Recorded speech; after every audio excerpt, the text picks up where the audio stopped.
Welcome back guys. तो हम उसके बाद जो कहाँ थे, हमने कल कल का बहुत छोटा वीडियो रहा था यार, 15 मिनट का। तो सॉरी। आज अपन थोड़ा आगे बढ़ते हैं, उससे देखते हैं कहाँ तक है। देखो, मैं एक इन्फॉर्मेशन देना चाहता हूँ कि हम क्या करने वाले हैं। कि हमने इस चैप्टर को जैसे ख़त्म करेंगे, हम इस चैप्टर के 50 टॉप मोस्ट क्वेश्चन करेंगे उस दिन प्रैक्टिस, ठीक है। तो मैं क्वेश्चन अपने स्लाइड के ऊपर रख दूंगा, उसका आंसर बता दूंगा, आंसर का कि एक्सप्लेन कर दूंगा। 50 क्वेश्चन ऐसा रहने वाला है। तो हमारा ऐसा सिस्टम चलने वाला है कि हम एक जैसे जैसे खत्म होगी क्लास और जैसे जैसे चैप्टर खत्म होगा, वैसे वैसे हम अपने क्वेश्चन भी करते चलेंगे। और माफ़ करना, थोड़ा दिक्कत ये हो गया यार कि ये चैप्टर काफ़ी बड़ा है। और जो मॉलिक्यूलर इनहेरिटेंस होंगे वो भी काफ़ी चैप्टर बड़ा होगा। तो अभी हम एक बायो का चैप्टर, सॉरी, अभी हम एक बॉटनी का चैप्टर करेंगे, फिर जॉलजी का चैप्टर करेंगे। तो इसको खत्म करने के बाद हम एक कोई जॉलजी स्टार्ट करेंगे 11th का। शायद डाइजेशन स्टार्ट करूँ वहाँ। तो डाइजेशन का सीन ऐसा होगा कि हम डाइजेशन को पर डे 10 क्वेश्चन कर रहे होंगे। एक क्लास के बाद 10 क्वेश्चन करेंगे, ठीक है। तो आज आप देख लो, आज हम स्टार्ट कर रहे हैं। तो आज क्या मतलब, जो पहले से स्टार्ट था उसमें जो बचा हुआ है पार्ट, उस पर आज हम देखते हैं। तो आ जाते हैं यार, हम देखते हैं कहाँ पे हमने पॉलीजेनिक पॉलीजेनिक इनहार्टिस तक हमने ख़त्म कर रखा था। प्लियोट्रॉपी मैंने ख़त्म किया। उसके बाद हम सेक्स डिटर्मिनेशन पढ़ते हैं। तो सेक्स डिटर्मिनेशन एक्स क्रोमोसोम, कौन सा Y chromosome, X Y chromosome, X W chromosome, बहुत सारे होते हैं क्रोमोसोम। ह्यूमन के अंदर अलग होते हैं। फ्लाइज जो होते हैं, क्या बोलते हैं, इंसेक्ट के अंदर अलग होते हैं। हेन के अंदर अलग होंगे। आगे हम वी बी, जिसको हम बोलते हैं वी वी हनी बी, उसके अंदर अलग होंगे। तो हमने ये दो चीज़ हम देखते हैं। सेक्स डिटर्मिनेशन में आप देखो कि the mechanism of the sex determination has always been puzzle before the genetics tick. बोल रहे हैं कि जब तक जेनेटिक्स टिक नहीं आया, जेनेटिक्स का जब तक ऐसा कोई खास रोल नहीं आया था, मतलब 19वीं शताब्दी तक, 19वीं शताब्दी के पहले मैकेनिज्म ऑफ सेक्स डिटर्मिनेशन बहुत पजल था, बहुत मुश्किल था करना। पजल इन द सेंस कि बहुत कठिन था, बहुत पेचीदा था। The initial clue about the genetic chromosomal mechanism of sex determination can be tracked by some of the experiment carried out in insect. तो जो शुरुआत, इनिशियल जो क्लू मिला वो जेनेटिक या chromosomal mechanism of sex determination का, वो कहाँ से मिला? एक्सपेरिमेंट हमने किया किसके ऊपर? इंसेक्ट्स के ऊपर। In fact the cytological observation made in a number of insect led to the development of concept of genetic. Cytological observation in the sense, मतलब एक हमने इंसेक्ट को लिया, उसका सेल लिए, फिर हमने उस सेल पे काम किया, हमने जब उसका हमने रिप्रोडक्शन देखा, तो हमने उस पर काम किया, हमने जेनेटिक्स और उसके जो हमने chromosomal basis of sex determination, तब हमें जाके कंसेप्ट को समझ में आई। तो सबसे पहले जो इसमें साइंटिस्ट है, इनका नाम है हिंकिंग। 1981 में आए थे। 1981 में इनका कुछ भी हुआ था, मतलब जो इन्होंने दिया बताया को ट्रेस, इन्होंने ट्रेस किया specific nuclear structure all through spermatogenesis in few insects. जब स्पर्मेटोजेनेसिस हो रहा था कुछ इंसेक्ट्स के अंदर, स्पर्मेटोजेनेसिस किसके अंदर होगा? मेल के अंदर होगा। तो जब मेल इंसेक्ट के अंदर कुछ स्पर्मेटोजेनेसिस हो रहे थे कुछ इंसेक्ट के अंदर, तब इन्होंने तो इन्होंने ट्रेस किया, न्यूक्लियर स्ट्रक्चर को ट्रेस किया, क्योंकि न्यूक्लियर स्ट्रक्चर के अंदर डीएनए है और डीएनए के अंदर क्रोमोसोम है, क्रोमोसोम के अंदर म्यूटेशन होगा, उसके अंदर भी आपका मिलेगा जाके। And it was also observed by him 50% of the sperm received this structure after spermatogenesis। After, before मतलब पहले, आफ्टर मतलब बाद में। तो बाद में स्पर्मेटोजेनेसिस होने के बाद 50% ऑफ द स्पर्म जो होते थे वो रिसीव करते थे ऐसे स्ट्रक्चर को, where the 50% of sperm did not receive it. और 50% जो स्पर्म थे उन्हें स्ट्रक्चर रिसीव नहीं करते थे। स्ट्रक्चर क्या था? स्ट्रक्चर आगे हैंकिंग बताता है कि Henking give a name of this structure x body. ये स्ट्रक्चर जो हमने देखे थे इंसेक्ट्स के अंदर, हम देख रहे थे 50% स्पर्म जिन्होंने स्ट्रक्चर प्रोवाइड हुआ, जिसका 50% स्ट्रक्चर प्रोवाइड नहीं हुआ, वो स्ट्रक्चर क्या था? X body. But he could not explain it significance. लेकिन हैंकिंग साहब थे जो उन्होंने एक्स जो बॉडी है हम बोल रहे हैं जिसको, इसके बारे इसको एक्सप्लेन अच्छा से नहीं कर पाए, इसके सिग्निफिकेंस एक्सप्लेन नहीं किए। Further investigation by other scientists led to the conclusion that the X body of Hanking was in effect a chromosome। जब आगे इस पे काम किया गया, बाकी जो साइंटिस्ट उन्होंने जब काम किया एक्स बॉडी के ऊपर, तो पता चला कि जो एक्स बॉडी है, जिसमें हम x body of Henking, x body जो हैंकिंग जिस चीज को बोल रहे हैं, वो क्या है? क्रोमोसोम है। And that's why it was named of the x chromosome. और तब जाके इसका नाम क्या पड़ा? एक्स क्रोमोसोम पड़ा, है कि नहीं? देखो, एक्स क्रोमोसोम, वाई क्रोमोसोम, तब जाके नाम पड़ा, ठीक है। अब हम आगे देखते हैं कि it was also observe that in a large number of insect the mechanism of sex determination is the XO type. और आपने हमने 100 देखा, एक्स देखा, और ऐसा है कि जो बहुत सारे इंसेक्ट्स हैं उनके अंदर जो मैकेनिज्म दिखाई देता है सेक्स डिटरमिनेशन का, किस टाइप का दिखाई देता है, एक्सोटाइप, एक्स और O type. All egg bears bear a additional X chromosome beside the other chromosome. On the other hand, some of these sperm bear X chromosome, bear some don't. Egg fertilized by a sperm having X chromosome become female, and those fertilized by a sperm that don't have X chromosome become male. और जो एक हो रहा है, egg in the sense जिसमें mail और female दोनों मिल, जब मेल और फीमेल का जाइगोट, मतलब इन द सेंस कि आप एक समझो जब जाइगोट का फॉर्मेशन हो रहा है, तो अगर उसके अंदर एक्स क्रोमोसोम है तो क्या बन रहा हो, फीमेल। अगर उसके अंदर X chromosome fertilize by sperm के अंदर नहीं है, स्पर्म के बाद जो फर्टिलाइजेशन हुआ, अगर उसके बाद नहीं आ रहा उसके अंदर एक्स क्रोमोसोम, तो क्या बना, male. Do you think the number of chromosome in the male and female are equal? Due to the involvement of X chromosome in the determination of sex, it was designed to the sex chromosome. और जो इन्वॉल्वमेंशन हमने देखा कि x chromosome का involvement हो रहा है determination of sex, तो हमने इसको क्या नाम रखा, सेक्स क्रोमोसोम। एक्स क्रोमोसोम को हम क्या बोल रहे थे, सेक्स क्रोमोसोम, क्योंकि एक्स पे ही डिपेंड करता है कि मेल होगा कि फीमेल होगा। And the rest of the chromosome were name as autosomes. और बाकी जो क्रोमोसोम थे उसको हमने क्या नाम दिए, ऑटोसोम्स, ऑटोसोम्स हमने बोला, ठीक है। Grass hopper is example, grass hopper एक ऐसा एग्जाम्पल है जिसका सेक्स क्रोमोसोम क्या है, सेक्स डिटर्मिनेशन का जो हम क्रोमोसोम देखेंगे वो क्या है, XO type, in which the male have X chromosome, जिसके अंदर मेल के अंदर क्या है, X chromosome beside autosome, and where female have a pair of X chromosome, जहां पे फीमेल का क्या पेयर है, एक्स। इन द सेंस मतलब आप देखो यहाँ पे, आप ग्रास हॉपर में अगर आप देखना चाहो तो देखो ऐसा सीन होगा, 100 जो आएगी, 100 जो आएगा वो मेल आएगा, और इसका जो एक्स और इसका जो एक्स आएगा पेयर में अगर आ रहा होगा तो क्या आएगा, फीमेल आएगा, ठीक है। अब वही बात हमें यहाँ देखते हैं, यहाँ तो हो गया, हाँ। These observation led to the investigation of number of species to the understand the mechanism of sex determination in a number of other, in a number of other insect and mammal including man. XY type of sex determination is seen where both male and female have the same number of chromosome. अब यहाँ पे बातें आते देखो, हमने तो देख लिया कि एक्स क्रोमोसोम वाई क्रोमोसोम हो रहा है, किसी में एक्स वो हो रहा है, किसी में एक्स जेड वाई होगा, सॉरी जेड डब्ल्यू होगा, किसी में जेड जेड होगा। लेकिन इसमें अब हम बात कर रहे हैं कि अब नंबर ऑफ क्रोमोसोम पे हमने बात किया, सेम नंबर ऑफ क्रोमोसोम, ठीक है। जब हमने मेल पे देखा, इन मैमल्स के ऊपर देखा, बहुत सारे इंसेक्ट के ऊपर देखा, तो हमने पाया कि जो फीमेल और फीमेल दोनों का क्रोमोसोम अलग अलग है, एक्स वाई है, किसी का डबल एक्स है, ठीक है, अलग अलग है, जेड डब्ल्यू है, लेकिन जो क्रोमोसोम का नंबर है वो क्या आ रहा है, सिमिलर आ रहा है, दोनों का सेम आ रहा है। Among the male of X chromosome is present, but its counterpart is distinctly smaller and Y called the Y chromosome. और मेल के अंदर क्या हो रहा है कि एक एक्स क्रोमोसोम है जो कि प्रेजेंट है, बट उसका काउंटर पार्ट मतलब उसका जो दूसरा पार्ट है जिसको हम बोल सकते हैं, जैसे आप देखो, हाँ, उसका जो दूसरा पार्ट आ रहा है उसमें क्या है, स्मॉल है, छोटा है, उसको हम क्या बोल रहे हैं, Y chromosome. In female have a pair of X X chromosome, both male and female bear same number of autosomes, दोनों के अंदर नंबर ऑफ ऑटोसोम क्या है, सेम है। ऑटोसोम हम इसको बोल रहे हैं, देखो यहाँ पे ध्यान से यार एक चीज, ये जो एक्स है ना, एक्स, ये वाई, इसको हम बोल रहे हैं इसके अंदर क्या, autosomes. Hence the male have autosome is, male autosome क्या है, plus X Y, and while the female autosome is double X. In human beings and in Drosophila, the male have only one X and one Y chromosome, whereas a female have pair of X chromosome. देखो आप mail और female के अंदर देख लो क्या है, एक chromosome male और फीमेल, मेल मेल के अंदर ही मतलब इन ह्यूमन बींग्स के अंदर मेल के अंदर जो क्रोमोसोम है वो क्या है, एक्स वाई, और फीमेल के अंदर क्या है, XX. In the above description, you have a study about two types of sex determining mechanism, exotype and X1 type. Both, but in both cases, male produce two different type of gametes. लेकिन आप दोनों जगह पे देखोगे तो mail कितने gamete provide कर रहे हैं, दो डिफरेंट टाइप ऑफ गैमेट है, बट फीमेल एक ही प्रोवाइड गैमेट हो रहा है, either without X chromosome or some gamete with X chromosome and the some with Y chromosome. Such type of sex determination is known as male heterogamety. तो जो mail के अंदर जो chromosome है उसको हम लोग क्या बोलते हैं, mail हेट्रोगैमेटी।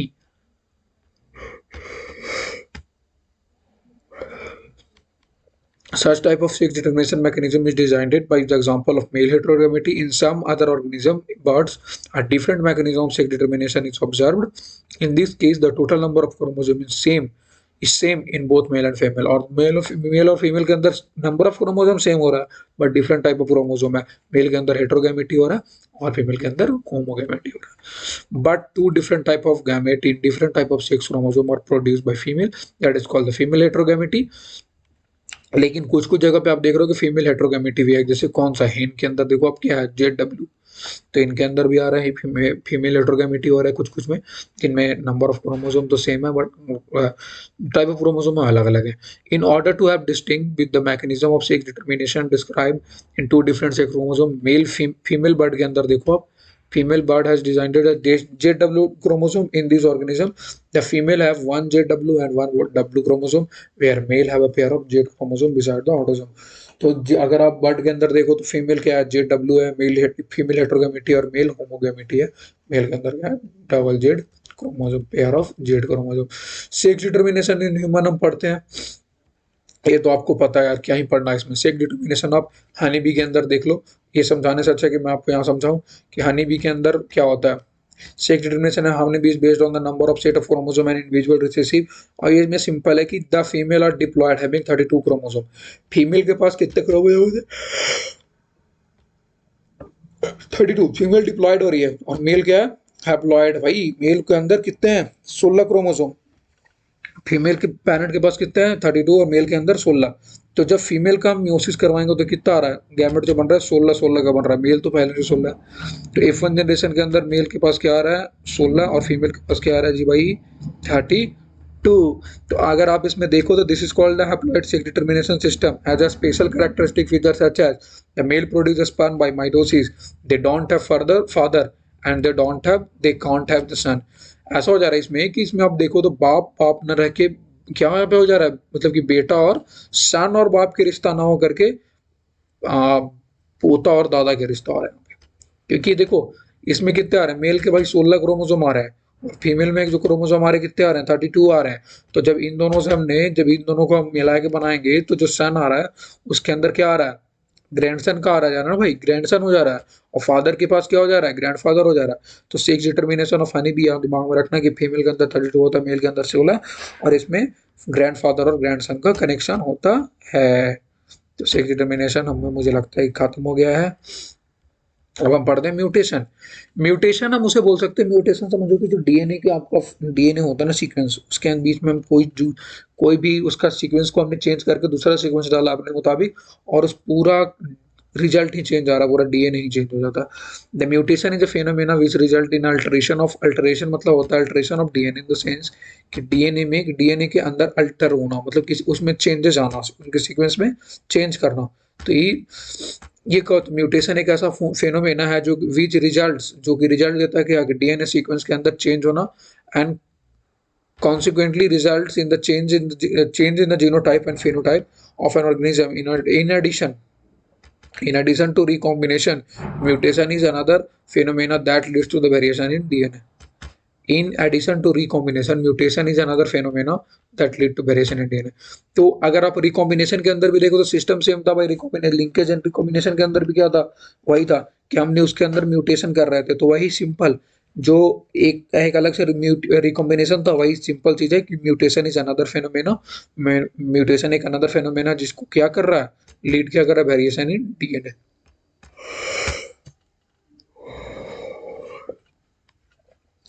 As you will learn in chapter 5, one DNA helix run continuously from one end to another. In each chromatid is in a highly supercoiled form. Therefore, loss, जिसको बोलते हैं deletion or gain insertion of a segment of a DNA result in alteration of chromosome.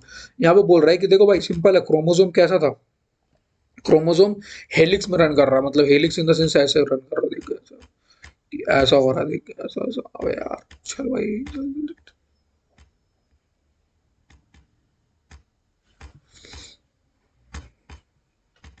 Chromosome ऐसे helix बन रहा है देखो.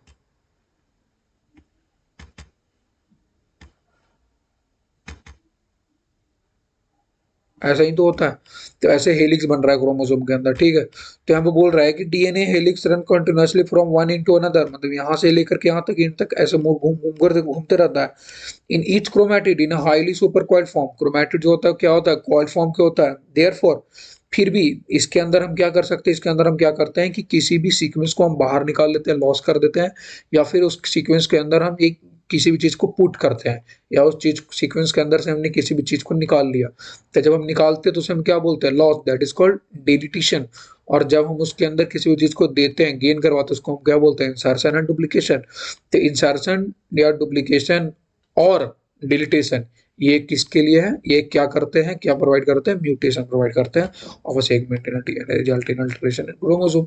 Since gene are known as to be located on the chromosome, alteration in chromosome result in abnormality और abbreviation. अब जो alteration हो रहा है इसके अंदर दो चीज होंगी, चाहे तो अल्टरेशन अच्छे काम के लिए होगा, नहीं तो अल्टरेशन बुरी चीज के लिए होगा। तो जब अच्छे बुराई चीज के लिए होगा तो क्या होगा, एबनॉर्मलिटीज होगा, और अच्छाई होगा तो एब्रीविएशन होंगे। The chromosomal abbreviation are commonly observe in cancer, sorry abnormalities को हम अब एब्रीविएशन बोल रहे हैं, अब एबनॉर्मलिटीज को ही हम एब्रीविएशन बोल रहे हैं, ठीक है। तो chromosomal aberration are commonly observe in cancer से। तो क्रोमोसोम का एब्रिएशन कहाँ दिखाई देता है, कैंसर सेल के अंदर। In addition to the above, mutation is also arises due to the change in a single base pair of DNA. और अगर आप देखो यहाँ पे तो सिंगल पेयर ऑफ डीएनए के अंदर अगर हम थोड़ा सा म्यूटेशन करते हैं तो एक अलग सा चेंज आ रहा था, सिंगल बेस पेयर के अंदर भी हम एक छोटा सा चेंज करेंगे डीएनए में तो म्यूटेशन है rise, this known as a point mutation. तो अगर हमने सिंगल बेस पेयर के अंदर किसी भी तरीका का छेड़छाड़ किया, उसके तरीका से जो म्यूटेशन आते हैं उस म्यूटेशन को हम बोलते हैं पॉइंट म्यूटेशन। पॉइंट म्यूटेशन का सबसे अच्छा एग्जांपल क्या गया, mutation in sick cell anaemia, mutation in sick cell anaemia, ठीक है। और deletion and insertion of base pair of DNA cause frame shift mutation. Deletion और इंसर्शन, डिलीटेशन मतलब कि हटा देना, इंसर्शन मतलब पुट करना, ये बेस पेयर ऑफ डीएनए होता है जो कि कॉज करता है frame shift mutation. The mechanism of mutation is beyond by the scope of this discussion at this level. However, there are many chemical and physical factor that induce mutation, जो कि mutation को बहुत सारे chemical और physical factor के तहत हम उसे सुधार सकते हैं, उसे हम और ज़्यादा और induce कर सकते हैं। These are referred to as mutagens, mutagenes, and the ultraviolet radiation can be cause mutation of an organism. It is called mutagen. Mutagen हम उसे बोलते हैं जिसमें अल्ट्रावायलेट रे के रेडिएशन से जो म्यूटेशन कॉज हो रहा है उस चीज को हम बोलते हैं म्यूटाजन। अब देखो यार, अब जेनेटिक डिसऑर्डर, ठीक है। तो अब देखो, अब जेनेटिक डिसऑर्डर के अंदर जेनेटिक डिसऑर्डर कैसे हो सकता है, म्यूटेशन से, चाहे तो उसके अंदर डिलीटेशन होगा या इंसर्शन होगा, यही तो होगा। तो जेनेटिक डिसऑर्डर का सबसे पहला है pedigree analysis. This idea that disorder are inherited has been prevailing in human society since long. This was based on the heritability of certain character feature in a family. After rediscover of Mendel work, the practice of analyzing inheritance pattern of the trait in human being began। देखो भाई, Mendel के बाद, Mendel ने तो P पे कर रखा था, उसके बाद से साइंटिस्ट के अंदर क्या नजर आया, ह्यूमन बींग्स के अंदर भी इन्होंने इसके ट्रेट्स के अंदर ये जो जेनेटिक मतलब ये जो पढ़ना था प्रिंसिपल इनहेरिटेंस, इसके बारे में उत्साह जगा और लोग ने पढ़ना स्टार्ट किया, ठीक है। Since it is evident that the control process that can be performed in a pea plant or some other organism are not possible in case of human being। हाँ, जिस तरीका से पी प्लांट या फिर जो हमने देखा वो ह्यूमन बींग्स के ऊपर पॉसिबल ना है, but study of family history about the inheritance of particular trait provide any alternative. लेकिन हम अगर हम उनके पूर्वज को देखते हैं, उनके ट्रेट्स को हम देखेंगे तो उसके अंदर हम बता सकते हैं और बता सकते हैं कि इनका क्या है, मतलब क्या होगा इनका जनरेशन, जो हमने सच इसमें हम एनालिसिस कर सकते हैं, ठीक है। तो ये जो एनालिसिस है इसी को हम क्या बोलते हैं, पेडिग्री एनालिसिस। जो सेवरल जनरेशन ऑफ फैमिली का, एक फैमिली का सेवरल जनरेशन को एनालिसिस करते हैं उसे बोलते हैं pedigree analysis. In the pedigree analysis the inheritance of a particular trait is represented in the family tree over generation. In human genetics, pedigree study provide a strong tool which is utilized to trace the inheritance of specific trait, abnormalities और disease। ये देखो यार, अब simple है, pedigree analysis क्या कर रहा है कि हमारे पूर्वज का डीएनए से हमारा डीएनए मैच करके बता रहे हैं कि पूर्वज को बीमारी हो सकती थी या हुई होगी, सो आपको भी हो सकती है, हो सकती है या हो जाए। तो जो इतने जो ये वैज्ञानिक वाला जो मतलब की बात आ गए, वो कहाँ से आने लगे? वो आए भाई जब तक पेडिग्री एनालिसिस को किस के यहाँ पे नहीं लाया गया था, ह्यूमन जेनेटिक्स के ऊपर, ठीक है। In human genetics pedigree study provide a strong tool, भाई इन्होंने स्ट्रॉन्ग टूल दिया एब्नॉर्मलिटीज ऑफ डिजीज, डिजीज किसके कारण हो रहे हैं या फिर तुम्हारे पूर्वज के अंदर कौन सा डिजीज था जो तुम्हें शायद हो सकता है। तो ये सब पढ़ने के लिए कौन सा इंपॉर्टेंट है? पेडिग्री एनालिसिस, ठीक है। बस आज के लिए इतना ही, ठीक है। तो आगे हम देखते हैं, आगे देखेंगे यार, आगे हम वीडियो को देखेंगे।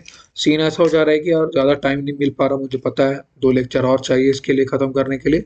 2 लेक्चर में हम इसे ख़त्म कर देंगे। आप देख लेना जहाँ तक आपको सभी एनसीईआरटी पढ़ना, और कोशिश करना है कि भी क्वेश्चन लगाओ, ठीक है। और यार वीडियो थोड़ा शेयर करो यार, शेयर हो ही नहीं रहा, शेयर करो, थोड़ा बढ़ाओ यार, ठीक है।